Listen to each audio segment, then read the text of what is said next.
2023년 9월 8일 오늘 금요일입니다. 오늘 함께 나눌 하나님 말씀은 열왕기상 2장 36절부터 46절까지의 말씀입니다. 우리 다 함께 읽도록 하겠습니다.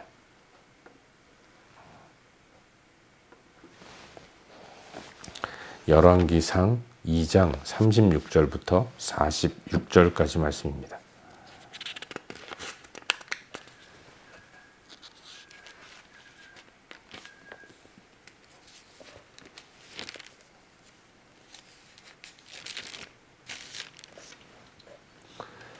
우리 함께 읽겠습니다. 왕이 사람을 보내어 시므이를 불러서 이르되 너는 예루살렘에서 너를 위하여 집을 짓고 거기서 살고 어디든지 나가지 말라. 너는 분명히 알라. 내가 나가서 기드론 시내를 건너는 날에는 반드시 죽임을 당하리니 내 피가 내 머리로 돌아가리라. 시므이가 왕께 대답하되 이 말씀이 좋사오니 내 주 왕의 말씀대로 종이 그리하겠나이다 하고 이에 날이 오래도록 예루살렘에 머무니라. 3년 후에 시므이가 두 종이 가드왕 마아가의 아들 아기스에게로 도망하여 간지라.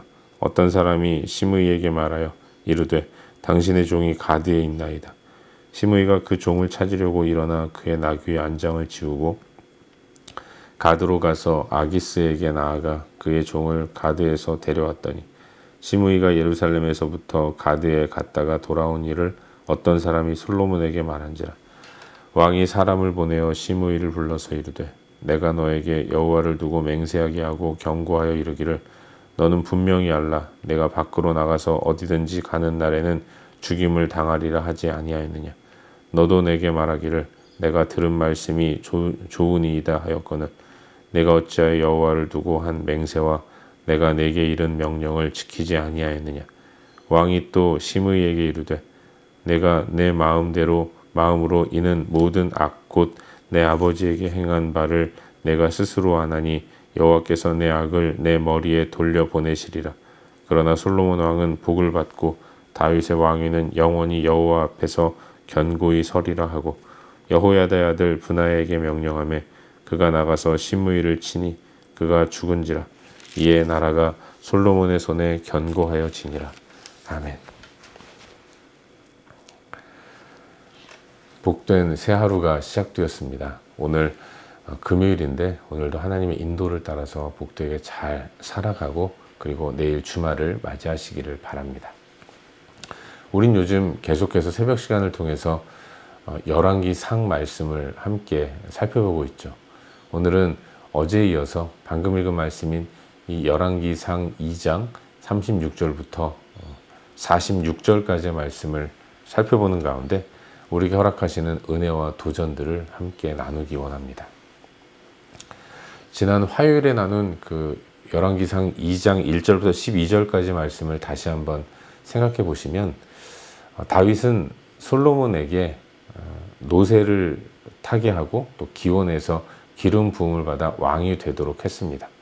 이 모든 것들이 하나님의 인도하심이었고 하나님의 섭리였다고 말할 수 있는 것이죠. 그렇게 왕위에 오른 솔로몬에게 이제 다윗은 마지막으로 유언을 전합니다. 이 유언의 내용은 솔로몬이 대장부가 되라는 것이었어요. 대장부가 되어서 용기 있게 악한 사람, 나쁜 사람, 원수들 때려잡는 이런 일을 하라는 것이 아니라 힘써 대장부가 되어서 여호와의 말씀과 율법을 지키는 삶을 살아라 이렇게 당부를 했던 거죠. 그리고 나서 미처 자신이 다하지 못한 이 숙제를 아들인 솔로몬에게 행하도록 부탁을 하는 이런 모습을 보고 있습니다. 상 받을 자와 벌 받을 자에게 상과 벌을 주도록 자신이 이루지 못한 숙제를 남겨주었던 거죠. 군대 장관 요압 그리고 베냐민 사람 시므이에 대해서는 벌을 주라고 얘기합니다. 그리고 바르실레에 대해서는 그가 노쇠했지만 그의 자녀들에게라도 왕의 식탁에서 앉아 먹을 수 있는 그런 선대를 베풀라고 호의를 베풀라고 부탁을 했던 것입니다. 그 후에 다윗은 역사의 뒤안길로 사라지게 되는 것이죠. 솔로몬은 왕의 자리에 올라서 아버지가 남긴 숙제를 하나하나 해 나갑니다. 요압에 대해서 그가 아도니아의 편에 섰다는 이유로 그를 처형을 하게 됩니다.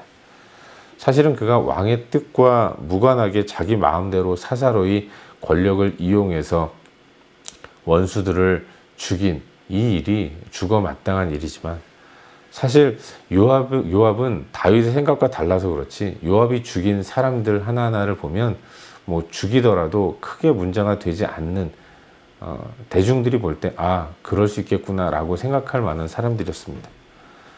여러분, 사울의 군대 장관 아브넬을 요압이 죽였습니다. 당연히 이제 새롭게 왕이 된 다윗에게 있어서 아브넬은 껄끄러운 사람일 수밖에 없죠. 그리고 과거에 불과 몇 개월 전, 또 몇 년 전만 해도 다윗 죽이겠다고 사울의 군대에 선봉에 서서 이곳저곳 뛰어다닌 사람이 아브넬 아니었겠습니까? 그런 그를 죽인다고 해서 일반 대중들이 솔로몬의 그 다윗에 대해서 뭐라고 할 사람들은 아니었던 것이죠. 솔로몬도 마찬가지였습니다. 그를 그런 이유로 죽인다면 큰 정치적인 부담을 느낄 수가 있었을 거예요. 압살롬 반역에 가담했던 아마사를 요압이 죽였는데, 당연히 왕을 배신해서 반역을 일으킨 자의 앞에 서서 다윗을 죽이겠다고 달려든 아마사를 요압이 죽였다고 해서 사람들이 그걸 문제 삼지는 않았을 것입니다. 그런데 다윗과 또 솔로몬이 그런 요압을 그 이유로 죽인다면 큰 정치적인 부담이 될 수도 있었던 거죠. 그런데 이 요압이 긴 세월이 흐른 이후에 다윗과 함께하면서 다음 왕은 솔로몬이 되어야 한다는 것을 알았을 텐데, 그럼에도 불구하고 아도니아의 편에 섰습니다. 이게 새로이 왕이 된 솔로몬의 입장에서는 충분히 처벌을 내릴 수 있는 이유가 되었던 거죠. 그래서 아버지의 부탁과 자신의 입장에 의해서 요압을 처형을 하게 되었던 것입니다. 오늘 나눈 본문에는 시므이가 죽임을 당하게 되는 모습이 기록되어 있습니다. 시므이는 베냐민 사람이었죠. 그는 다윗을 좋아하지 않았습니다. 자기 지파에서 왕이 된 이 사울을 무찌르고 그리고 왕이 되었다고 생각할 수 있기 때문에 당연히 베냐민 사람인 시므이는 다윗을 지지하지 않았을 것입니다.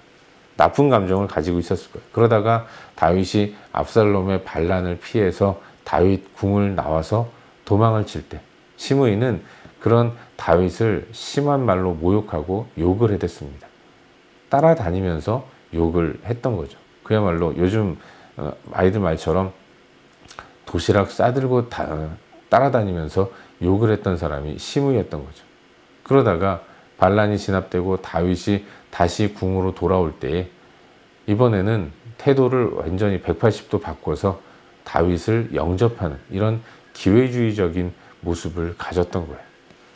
그래서 이 사람을 어떻게 할 것인가를 가지고 다윗은 늘 고민했었는데, 이제 그가 죽으면서 솔로몬에게 그 처리를 부탁을 했던 것입니다.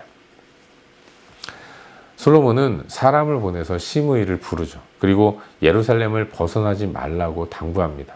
그가 움직일 수 있는 공간은 예루살렘이었고 기드론 시내를 건너는 날에는 반드시 죽임을 당하게 될 것이다. 이렇게 이야기했던 거죠.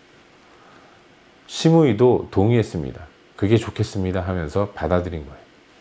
하지만 3년여 시간이 지난 이후에 그동안 시므이는 예루살렘을 떠나지 않고 머물러 있었는데, 그러다가 자기 종이 블레셋 땅이 가드 지역으로 도망친 것을 알게 됐습니다. 누가 그걸 가르쳐 주었죠.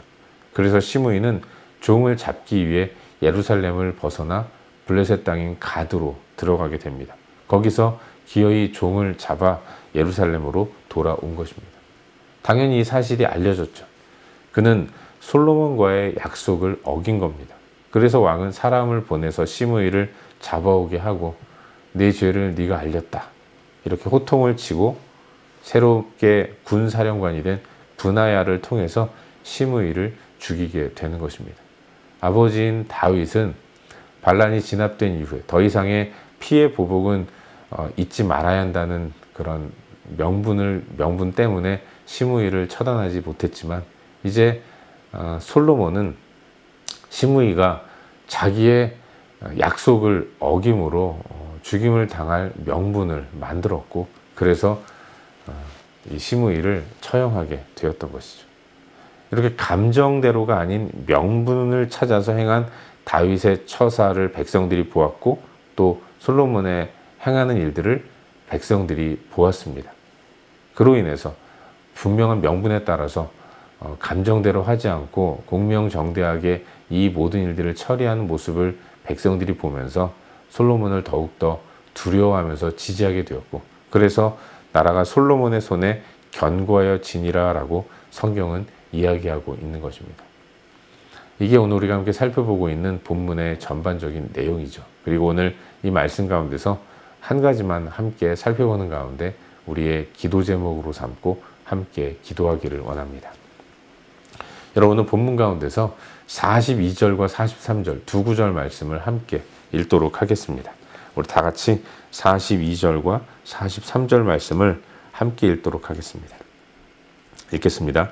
왕이 사람을 보내어 시므이를 불러서 이르되 내가 너에게 여호와를 두고 맹세하게 하고 경고하여 이르기를 너는 분명히 알라. 내가 밖으로 나가서 어디든지 가는 날에는 죽임을 당하리라 하지 아니하였느냐. 너도 내게 말하기를 내가 들은 말씀이 좋으니이다 하였거늘 네가 어찌하여 여호와를 두고 한 맹세와 내가 네게 이른 명령을 지키지 아니하였느냐. 아멘. 여러분, 시므이는 경고를 받고 목숨을 부지할 수 있게 되었습니다. 그는 예루살렘을 벗어나지 않는 조건으로 목숨을 건진 사람이었던 거죠. 솔로몬은 그에게 예루살렘에서 너를 위하여 집을 짓고 거기서 살고 어디든지 나가지 말라 이렇게 말을 했습니다. 시므이 또한 그게 좋겠습니다 하면서 내 주 왕의 말씀대로 종이 그리하겠나이다 이렇게 대답했던 거예요. 서로 약속을 했던 것입니다. 그랬던 그가 약속한 지 3년 만에 예루살렘 지역을 벗어나게 됩니다. 그리고 벗어난 이유도 자기 종 하나가 도망하셨기 때문에 그 종을 잡아오기 위해서 인간적인 욕심 때문에 약속을 저버리는 행위를 했던 것이죠. 근데 여러분, 사실 시므이도 자신이 예루살렘을 벗어나는 일이 상당히 위험한 일이라는 것을 알고 있었다고 볼 수 있습니다. 그런데 그럼에도 불구하고 시므이가 도망친 종을 잡기 위해 경계를 벗어났던 이유는 종이 도망친 곳이 블레셋 땅 가드였기 때문이라고 말할 수 있어요. 시므이는 예루살렘에 머물러 있어야 한다고 솔로몬이 말했습니다. 시므이의 거주 지역은 예루살렘으로 한정되어 있었던 거죠. 그러면서 솔로몬은 말하기를 기드론 시내를 건너는 날에는 반드시 죽임을 당하리라 이렇게 이야기했던 것입니다. 먼저 너는 예루살렘에 머물라. 그리고 네가 예루살렘을 떠나면 특별히 기드론 골짜기 시내를 건너는 날에는 너는 죽임을 당할 것이다 라고 한 번 더 이야기를 했던 것입니다. 근데 기드론은 예루살렘 동쪽에 위치한 시내 골짜기죠.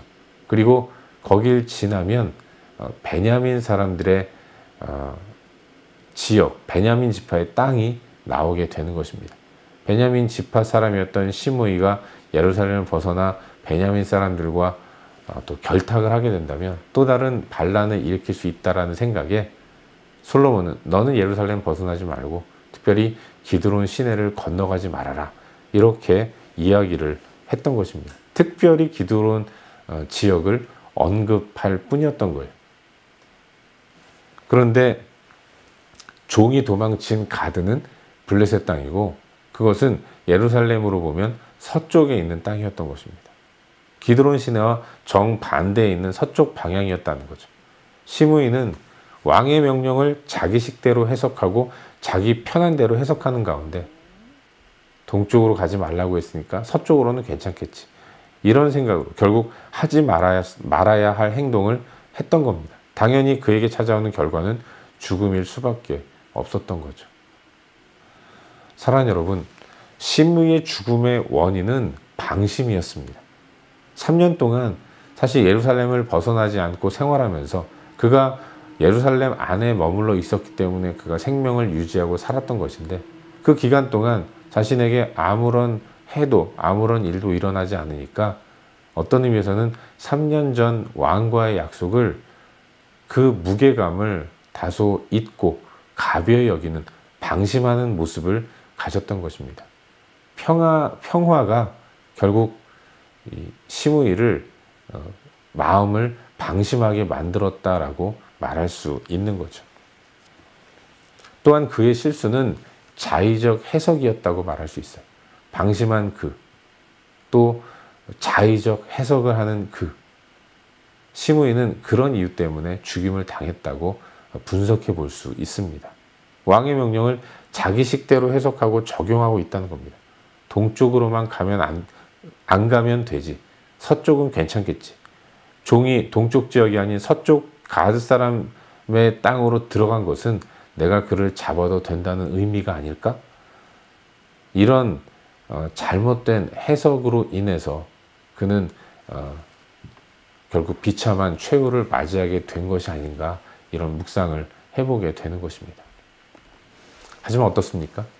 그러거나 말거나, 그가 방심하든 안 하든, 그가 잘못된 해석을 하든 하지 않든, 그는 어찌됐거나 예루살렘 지역을 벗어나지 말라는 왕가의 약속을 어겼고, 결국 그는 그런 약속을 어긴 그를 기다리고 있는 것은 죽음밖에 없었다라는 것을 우리는 무겁게 받아들여야 한다는 것을 잊지 말아야 하는 것이죠. 여러분, 우리 마음 가운데 하나님 말씀을 받아들이는 태도가 너무나도 느슨하고 별다른 경각심 없이 살아가는 경우가 많이 있다는 것을 돌아보게 됩니다. 그러다 보니까 말씀을 가볍게 여기고, 그래서 나 중심의 해석을 하게 되는 경우가 종종 있는 겁니다. 그러다가 경계를 무너뜨리고, 그러면서도 자기를 합리화하고. 하지만 우리가 주의해야 할 것은, 우리가 하는 모든 일의 판단은 하나님의 몫이라는 것입니다. 우린 하나님의 약속을 늘 잊지 않고 약속에 충실한 삶을 살아야 한다는 거예요. 우린 늘 나 자신을 살피고 더 깊이 묵상하면서 무엇이 하나님의 뜻인가를 늘 하나님 앞에 묻고 또 묻는 그런 신중함이 우리 가운데 있어야 할 줄로 믿습니다. 바라기는 오늘 하루를 살아가는 우리들의 삶 가운데 영적 신중함이 있기를 바라요. 연약한 내 안의 음성에 귀를 기울이는 것이 아니라 생각하고 또 생각하고 묵상하고 또 묵상하고, 그러는 가운데 주의 뜻을 알기 위해 애쓰고 노력하는 모습이 우리 가운데 있어야 할 줄로 믿습니다. 우리 안에 주의해야 할 모습은 타협이에요. 오늘도 내 연약함으로 하나님 말씀을 타협하지 않을 수 있기를 바랍니다. 못 지키면 못 지키는 대로 인정하면서 하나님의 자비와 긍휼을 구해야 하는 것이지, 이 정도면 괜찮은 거 아닌가? 라는 가벼운 생각으로 자꾸만 타협하게 되면 더 많은 것들을 타협하게 될 것이고, 그러다 보면 하나님의 뜻과는 상관없는 그런 결과를 맞이하게 되는 것입니다. 다음에 또 그런 실수를 저지를 수밖에 없는 것이죠. 타협을 하면. 실수가 반복되면 습관이 되는 것 아니겠습니까? 그러면 하나님의 뜻과 전혀 상관없는 곳에 이유도 모르고 도달하는 이런 결과를 얻게 되는 거예요. 바라기는 오늘 하루 이 땅을 살아가는 우리들의 삶 가운데 영적 신중함을 가지고 나아가는 그런 복된 삶을 살 수 있기를 바랍니다. 늘 매 순간마다 하나님의 뜻을 기억하고 오늘 매일매일 주시는 말씀을 마음에 새기면서 내가 이렇게 사는 것이 주의 뜻에 부합하는 것일까를 한 번이라도 좀 생각하고, 그리고 그렇게 신중한 모습으로 살아감으로 인해서 하나님 보시기에 합당한 그런 삶을 지향하며 나아가는 우리 모두의 삶이 될 수 있기를 주의 이름으로 축원합니다. 기도하겠습니다. 우리 시간 함께 말씀을 기억하면서 기도하기를 원하는데요. 하나님, 오늘도 영적 긴장감을 늦추지 않게 하여 주시옵소서.